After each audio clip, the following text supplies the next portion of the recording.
다만 조금 희망 섞인 거는 뭐냐, 실리콘밸리가 미국 산업의 혁신 거점 역할을 했던 것처럼 대한민국도 혁신 생태계 관점에서 다양하게 클러스터를 만들어 가지고 그 지역 중심으로 이런 식으로 혁신 생태계의 글로벌 덩어리를 만들고 있는 모습들은 일부 보입니다. 이게 참 반가운 이야기입니다.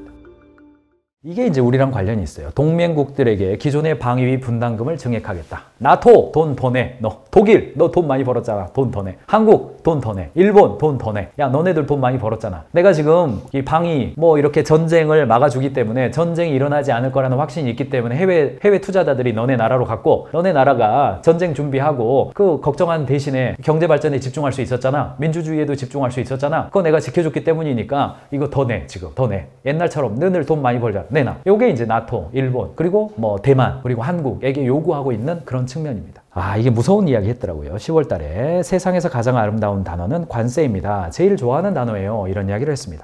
아주 상당한 관세를 부과할 것입니다. 여기서 제품을 생산하지 않으면 미국으로 들어올 때 매우 높은 관세를 내게 할 것입니다. 내가 지금 백악관에 있었다면 방위비 14조 원을 지불했을 거다. 나 14조 원 내게 하겠다. 한국은 기꺼이 그럴 겁니다. 그들은 머니머신입니다. 머니머신. 게다가 북한한테는 이런 말도 던져요. 핵무기나 비슷한 무기를 많이 가진 누구와 친하게 지내는 거 좋은 거 아닙니까? 핵무기든지 비슷한 무기든지. 약간 중립적으로 이야기는 했어요. 공식적으로 인정은 안 했기 때문에. 좋은 거 아닙니까? 김정은에 대해서 계속 이렇게 러브콜 보내고 있어요. 문제는 뭐냐면 2024년 상반기를 본다 하더라도 한국 돈 더 벌었습니다. 작년에 8등이었는데 올해 상반기 기준으로 6등으로 올라갔습니다. 역시 중국이 미국에서 제일 돈 많이 벌고 있습니다. 그 다음 멕시코, 베트남, 독일, 아일랜드 순서예요. 한국이 돈 많이 벌고 있어요. 이 걱정되는 거죠. 최근에 대한상공회의소에서 자료를 하나 냈습니다. 미국 트럼프 대통령 당선이 한국 경제에 미치는 영향을 분야별로 분석하고 시나리오를 제시했는데 첫 글자를 트럼프라고 했더라고요. 5개예요. 첫 번째, 보편적 관세.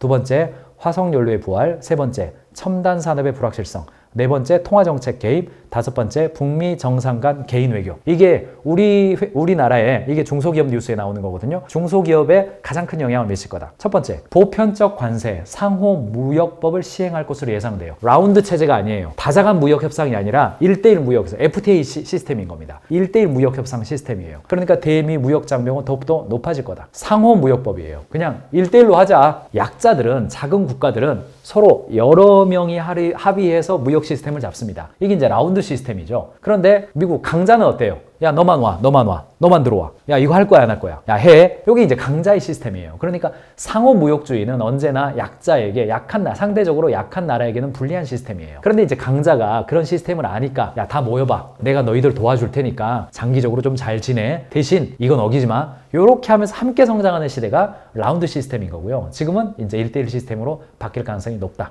이런 겁니다. 대미 투자 증가로 인한 기업 내 무역 증가가 큰 요인이 될 수 있음을 환기하고 정부 차원에서도 미국산 에너지, 농산물 수입을 늘려서 2025년 이후 대미 무역 수지 흑자폭의 증가세를 완화시킬 필요가 있다. 미국에서 사올 게 있으면 좀 사와야 된다. 너무 우리가 돈 많이 벌고 있다는 인상을 주면 그냥 관세 폭탄이 날라오기 때문에 우리 휘청휘청한다. 농산물 수입 늘려라. 요 이야기 어디 가서 하기 어려운 이야기입니다. 쉽진 않을 겁니다. 정치적으로는 쉽진 않아요. 참고하시길 바라고요. 미국의 대외 정책에 자국 유권자의 경제적 이익을 반영하려는 경향이 심화되고 있다. 미국의 통상 정책 변화에 따라서 한국 기업이 피해를 입게 될 경우 같은 요액으로 타격을 받는 미국 기업, 주 정부, 의회, 노동자들과 연계하면 미국 정부를 압박할 수 있다. 우리가 그 지역의 이해관계를 같이 하고 있는 미국 사람들, 그 미국 사람들이랑 우리가 연대해서 우리가 서로 이렇게 거래하고 우리가 납품하면 너네도 도움 되잖아. 미국에 우리가 자꾸 납품해야 너네들 제조업도 잘 되잖아. 같이 좀 얘기 좀 해줘. 너네가 좀 얘기 좀 해줘. 이런 연대가 필요하다. 두 번째가 화석연료 공급 확대 이야기입니다. 에너지 가격 내려가고 청정에너지 투자기업 불확실성이 증가되는데 에너지 가격은 실제로 내려갈지 여부는 아직 잘 모릅니다. 셰일가스 기업들이 투자를 해야 되는데 셰일가스 채굴하는 기업들이 투자를 지금 안 하고 있단 말이죠. 그러니까 에너지 가격은 안 내려갈 수도 있다. 이런 이야기들도 나오고 있어요. 문제는 뭐냐? 이 에너지 이야기인데 친환경 에너지 사업의 불확실성이에요. 문제는 뭐냐? 트럼프는 바이든 행정부가 취해온 기후 정책 등을 강하게 부정했어요. 파리 기후협상, 내가 행정명령 1호로 탈퇴해버리겠다. 이런 말도 하죠. 실제로 탈퇴할 가능성이 어떨까요? 잘 예측하기 어렵네요. 그거는.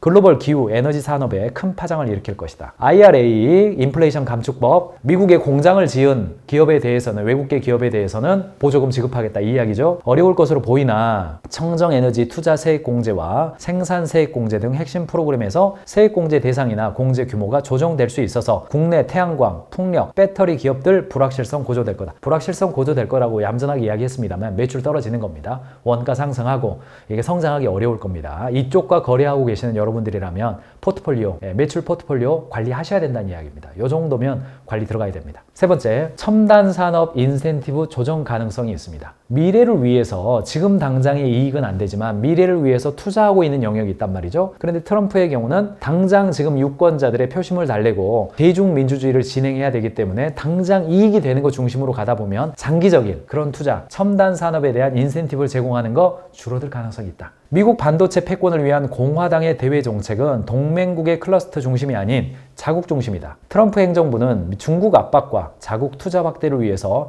반도체법상 가드레일 조항 및 보조금 수령을 위한 동맹국 투자 요건을 강화할 가능성이 높다. 특히 한국, 대만, 일본, 유럽 반도체 기업들에 대해서 투자에 대한 인센티브가 아닌 투자 안 하면 페널티를 부과하는 정책이 구성될 가능성이 높다. 늘 말씀드리죠. 어떤 지원 정책은 자립을 약화시키고 나중에 그 지원 정책은 빠지면 두려움으로 작동하는 의무가 될 가능성이 높습니다. 지원은 곧 페널티입니다. 이런 말씀을 종종 드렸는데 지금 지원 받으면서 미국에 물건 팔고 이렇게 된 경우는 지원이 끊기면 페널티로 작동한다는 이야기입니다. 트럼프 미국 내 반도체 투자 확대 압박과 보조금 특색 축소 가능성은 국내 기업에게는 위험 요인이라면서도 강력한 대중 수출 투자 통제로 중국 첨단 반도체 성장이 지체됨으로써 얻을 수 있는 반사이익은 기회 요인이죠. 어떤 이야기냐면 우리나라에 나라장터에 들어가려면 국내 제조해야 되죠. 그런데 미국에서 배추 가져와 가지고 한국에서 그거 버무렸어요. 그거 국내산입니까? 중국산입니까? 국내산입니다. 그거 국내산이에요. 이런 식으로 만들어 가지고 나라장터에 들어가면 안 되기 때문에 국내 제조의 비율이 50% 이상이 된 것만 국내 제조로 간주합니다. 그 원재료가 50% 이상이 중국에서 왔다. 그럼 중국산이다. 그거 나라장터에 못 들어온다. 이렇게 관리한단 말이죠. 같은 이야기입니다. 미국에서 보조금 받으려면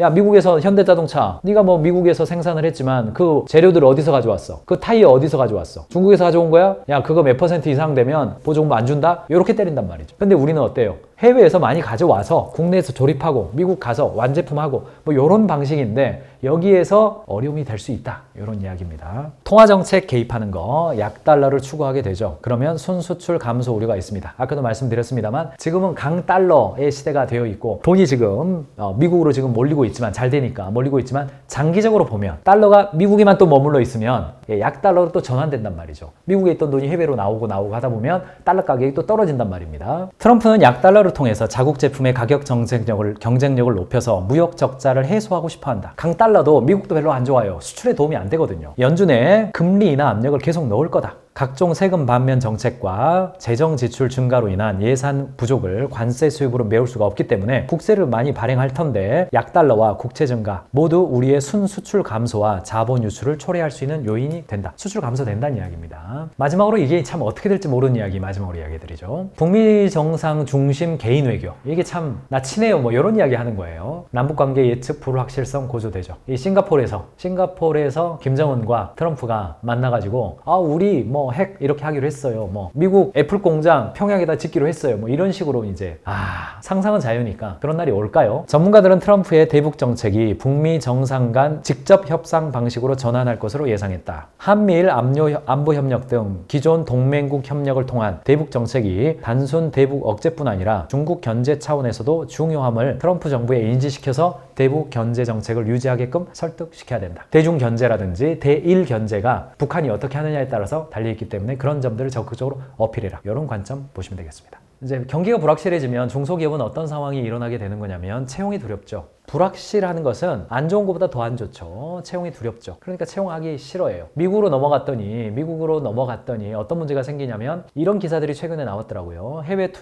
미국에 투자한 해외 제조업체의 난항 사례예요. TSMC가 미국에 공장을 세웠습니다. 미국에 공장을 세웠는데 미국 사람들이 들어가서 일을 하다 보니까 이 대만의 상명하달실의 기업 문화가 힘들다. 그러니까 난 싫다. 미국에 공장을 지었는데 사람을 못 구한대요. 미국 대관 인력 채용 난항에 브로커까지 등장했다. 국내 대기업이 미국에 공장을 지었지만은 조직 문화가 안 맞아가지고 미국 사람들을 못 보고 있다. 이런 기사들까지 최근에 나오고 있는 겁니다. 그러니까 기업들이 미국으로 가도 채용이 어렵고 한국은 채용이 쉽냐? 그렇지 않습니다. 한국도 참 그 기술 인력들이 있어요. 기술 인력들이 있는데 해외에서 투자가 들어와야 우리는 먹고 살 수 있는 나라인데 한국의 주식 거래 고객 연령대별 분포를 보니까 주식도 50대 기성세대가 제일 많이 하고 있습니다. MZ세대는 원수에게 권한다. 한국 증시 어쩌다 이 지경 되었는가. 미래의 투자 주체인 젊은 MZ세대의 한국 주식시장 기피 현상이 갈수록 심화되고 있다. 해외에서도 한국에 투자를 안 하면서 동시에 한국에서 돈 가진 사람도 한국 주식시장에 투자를 안 하고 미국에다 투자해버리는 거죠. 그래서 뭐 국장 탈출은 지능순 뭐 이런 이야기 하고 있단 말이죠. 그러니까 국내 시장은 점점 더 어려워지고 있는 거죠. 그러니까 돈이 안 도니까 대기업들이 돈이 좀 돌아야 중소기업들도 조금 함께 공간이 생기는데 안 되는 거죠. 발주량이 계속 줄어들죠. 그리고 미국으로 가버리죠. 수출 경기와 내수 경기를 보면 상품 수출은 어느 정도 올라갔지만 내수 경기는 지난 3년 동안에 계속 줄었습니다. 대한민국. 한국인은 기준금리 올렸다가 안 내려오고 있습니다. 다시 내려와야 되는데 안 내려와요. 2021년도에 1%대였던 거 기억나십니까? 참 뭐 말도 안 되는 이야기인데 어쨌든 지금 3% 중반대에서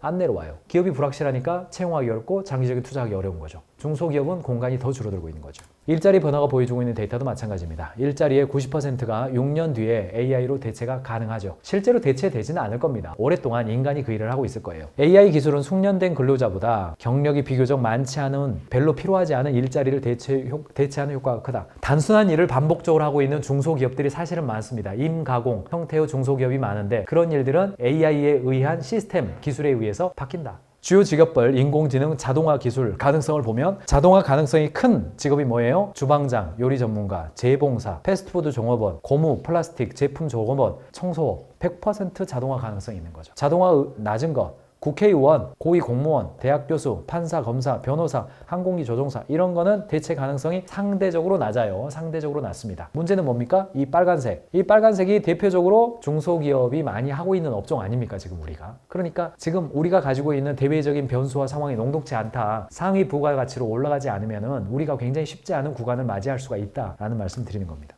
다만 조금 희망 섞인 거는 뭐냐, 실리콘밸리가 미국 산업의 혁신 거점 역할을 했던 것처럼 대한민국도 대표적인 예가 판교입니다만 판교이고 여기 마곡도 있죠. 마곡도 있고 김포도 있고 저기 송도 영종도도 있고 있어요. 몇 군데 두드러진 데를 좀 보이긴 합니다만 어쨌든 혁신의 생태계 관점에서 다양하게 클러스터를 만들어 가지고 그 지역 중심으로 여기는 바이오, 여기는 IT, 여기는 화학, 여기는 자동차 이런 식으로 혁신 생태계의 글로벌 이 어떤 그 덩어리를 만들고 있는 모습들은 일부 보입니다. 이게 참 반가운 이야기입니다. 그래서 이 책의 저자 박종훈 저자님도 후반부에 어떤 이야기를 하냐면 혁신 생태계, 지식 탐구와 사업 개척의 통합 생태계를 이루어라. 오픈 이노베이션이 가능할 수 있도록 대학, 그리고 연구기관, 그리고 바이오 벤처를 중심으로 하고 있는 작은 스타트업들, 그리고 대기업, 그리고 서로 연결하는 어떤 형태, 이제 오픈 콜라보레이션과 오픈 이노베이션이 가능할 수 있도록 하는 형태, 이게 이제 기회가 있는 거다. 책에서는 뭐 이런 이야기도 했어요. 혁신 생태계가 오픈 AI와 마이크로소프트사는 오픈 AI한테 자신들의 서버를 3분의 1 가격으로 계속해서 제공해주고 있죠. 지난 3년 동안 그렇게 했습니다. 그러니까 이제 굉장히 오픈 AI는 바람을 타고 집중할 수 있었죠. 우리나라도 과거에 1982년도에 정부와 기업이 중심이 돼가지고 반도체 공업 육성위원회를 발족하고 첫 4메가 D램 사업을 추진한 기억이 있습니다. 삼성, 현대, LG, 서울대 연구소가 설립한 반도체 연구조합에 정부는 86년 10월부터 93년 3월까지 전체 연구비 4,700억 중에서 1,800억을 지원했습니다. 삼성전자는 92년도에 64메가 D램을 세계 최초로 개발했고 1980년대 세계 반도체 시장을 지배했던 일본을 깜짝 놀라게 했던 사건도 결국은 정부가 가만히 있는 것이 아니라 그 어떤 클러스터에 대해서 적극적으로 지원해줬기 때문에 거의 2분의 1 가까이 지원을 해준 겁니다. 그렇기 때문에 가능해진 거예요. 극단적인 표현을 쓰겠습니다. 정부의 지원이 기업 복지 차원에서 가면 안 되고 기업 경쟁력 차원에서 가야 된다. 이런 주장을 하고 있는 겁니다. 현재는 그 역할을 애뜨리가 맡고 있죠.